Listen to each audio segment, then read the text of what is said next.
When royal biographer Tom Bower drops a bombshell, the entire world stops to listen. This man doesn't deal in fluff or polished palace statements. He digs where the monarchy least wants him to, and what he's uncovered about Prince William's refusal to forgive Harry is nothing short of explosive. And let me tell you, this isn't your typical brother's spat. No. This is about the future King of England making a cold, calculated choice. Family on one side, duty on the other. Guess which one he picked? The crown, every single time. The tale doesn't start on some grand balcony or in front of flashing cameras. Oh no, it begins in the most unassuming place, a modest little cottage tucked away on palace grounds. The year? 2019. The Sussexes had just moved into Nottingham Cottage, Harry's supposed fresh start with Meghan. It was meant to be cozy, private, their little safe haven. But what happened inside those walls? It ripped two royal brothers apart in a way that may never be fixed. According to Harry's own jaw-dropping account in Spare, William stormed into that cottage one evening already fuming. The words flew like daggers. William allegedly accused Meghan of being difficult, rude, and abrasive. Harry fired back, saying William was parroting tabloid trash. The argument escalated in seconds. Then, boom. The moment that would change everything. William allegedly grabbed Harry by the collar, yanked his necklace so hard it broke, and shoved him into a dog bowl. The bowl shattered. Harry went crashing, and there he was, on the floor, stunned, betrayed, humiliated. William muttered an apology before storming out, but the damage? Irreversible. Because Harry didn't just keep that fight private. Oh no, he plastered it across the pages of his memoir for the entire world to devour. Imagine William flipping through those pages, seeing his darkest, rawest moments spilled out like tabloid fodder. For William, that wasn't just a fight, that was betrayal of the highest order. And that, according to Tom Bower, was the crack that split everything wide open. Forgiveness. Forget it. But rewind a little further to 2018, the infamous wedding prep drama. Meghan insists Kate made her cry over flower girl dresses and later apologized with flowers. But the press, they flipped it, making Meghan the villain who reduced Kate to tears. Meghan wanted to set the record straight, but for William, that wasn't a minor correction. It was a full-blown attack. Why? Because Kate wasn't just William's wife. She was his shield, his partner, and the future queen consort. For William, dragging Kate into Meghan's ongoing war with the press was unforgivable. Kate's dignity became the hill he would die on. Insiders whispered that from that moment forward, William's loyalty wasn't to Harry anymore. It was to Kate, protecting her image, her peace, and her role in the monarchy. Every new headline, every interview Meghan and Harry gave risked reopening that wound. Forgiveness. With Kate at the center of the storm, William's walls went up higher and higher. By January 2020, the tension was nuclear. Harry and Meghan dropped their shocking announcement, stepping back as senior royals. The palace scrambled. Cue the emergency Sandringham summit, a showdown between the Queen, Charles, William, and Harry. On the outside, polite, behind closed doors, ice cold.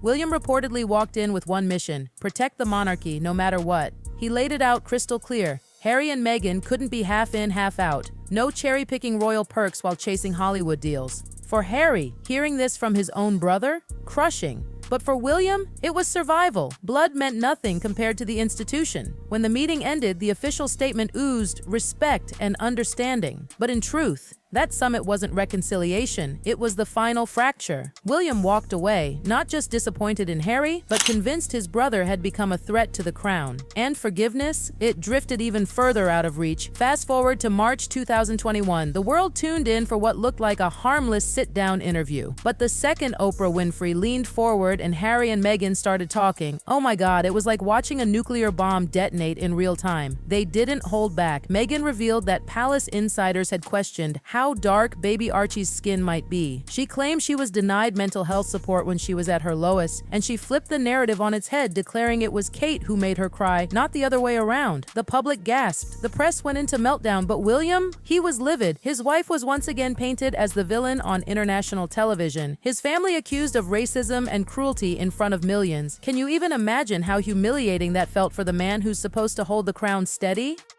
The palace tried to slap a bandage on it with that infamous line, "Recollections may vary. 4 words, 4 icy words." But insiders whispered William was boiling behind the scenes. To him, this wasn't just betrayal, it was an ambush. His brother had effectively set fire to the monarchy on live TV, and forgiving that? Impossible. But if Oprah was a bombshell, Harry's memoir Spare in January 2023 was the full-on detonation. Harry didn't just hint at private drama, He spilled it all. Names, details, intimate family moments. The fight where William shoved him into the dog bowl, printed for the world to see.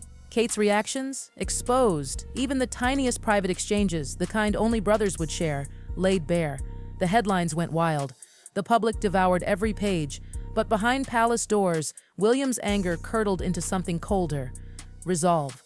According to Tom Bower, Spare wasn't just disloyal, it was unforgivable. Harry had crossed the line by turning their personal history into a global spectacle, and if that wasn't enough, King Charles twisted the knife further just weeks after Spare hit shelves. Harry and Meghan were told to vacate Frogmore Cottage, their last royal residence in the UK. Officially, it was practical. They barely used the place. But symbolically, it was brutal. The message was clear: you're out. For William, this wasn't about punishing Harry. It was about building a fortress around the monarchy. Harry's interviews, Netflix specials, tell-all books, they weren't just rebellious, they were dangerous. The eviction wasn't just an eviction. It was a wall going up. And forgiveness? That wall slammed it shut. But let's not forget, not all battles spilled onto TV screens. Some were whispered in corridors, scribbled in private reports. Remember 2018? When palace staff accused Meghan of bullying? Meghan denied it furiously, calling it a smear campaign. But inside the palace, those whispers mattered. And who stepped up as the silent defender of staff dignity? William. For him, it wasn't about Meghan personally. It was about protecting the crown's reputation, the institution's quiet dignity, and the people working tirelessly behind the scenes. Whether the claims were true or exaggerated didn't matter. What mattered was this. In William's eyes, forgiving Harry meant ignoring the storm that Meghan's arrival had unleashed, and that he simply could not do. And then there's Tom Bower himself, the man who loves to say what the palace won't. In his book Revenge and in countless interviews, Bower hammered it home. Reconciliation is impossible without contrition. Translation: William will not budge unless Harry stops talking, stops writing, stops filming Netflix deals, and maybe even begs forgiveness publicly. But Harry, he's made it clear. My conscience is clear. In other words, don't expect an apology anytime soon. And that, Bower insists, is the real story. William's refusal to forgive isn't petty. It isn't childish. It's about survival, the survival of trust, the survival of the monarchy. Now let's fast forward to September 2025, a scene that had royal watchers buzzing, tabloids foaming, and fans hanging on every headline. Harry had just slipped back into London for a private meeting with his father. King Charles welcomed him at Clarence House for tea. Just father and son. 55 minutes behind closed doors. No cameras, no aides, no polished press statements. Just the king and his youngest boy finally talking after years of icy distance. When Harry emerged, he faced the cameras with that signature calm confidence. My conscience is clear, he told reporters, a short, sharp line, but heavy with meaning. It was his way of saying, I've done nothing wrong, I've said my truth, the weight isn't on me anymore, but here's the kicker, the name that was missing, William. The future king wasn't there, he didn't join his father, he didn't even peek in. He stayed away, silent as stone. And that absence, it screamed louder than anything Harry or Charles said. Because while King Charles may still have space in his heart for Harry, William doesn't. For William, Harry's countless interviews, that Oprah spectacle, the Netflix cameras, and, oh yes, the memoir that gutted their private lives for the world's entertainment,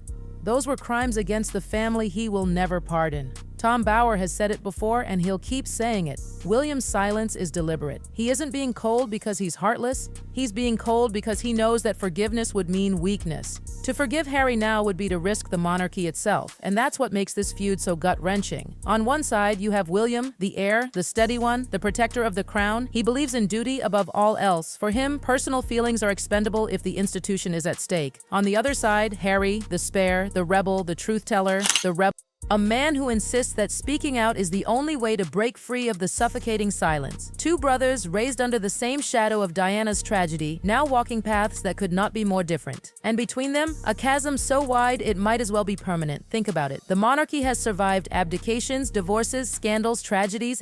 But this is something new. This is personal. This is raw. This is the kind of wound that doesn't heal with a handshake in front of the cameras. William stands firm. His heart may ache, but his head tells him one thing. The monarchy must survive. And if that means losing Harry forever, then so be it. Harry, meanwhile, feels free. His conscience is clear, he says. But freedom has come with a cost, being cut off from the family that was once his anchor. And so here we are, right now, watching history unfold. The heir and the spare, once inseparable, now locked in a cold war of pride, betrayal, and silence. Tom Bower puts it bluntly. Reconciliation is a fantasy without contrition. And since Harry shows no sign of bowing, the line in the sand only hardens. So the world waits, breath held. The monarchy balances on a knife's edge, scarred by this bitter fracture. And one haunting question hangs in the air. Will these two princes, two brothers who once clung to each other in grief after losing their mother, ever find their way back? Or has the bond been shattered beyond repair? For now, the silence is deafening.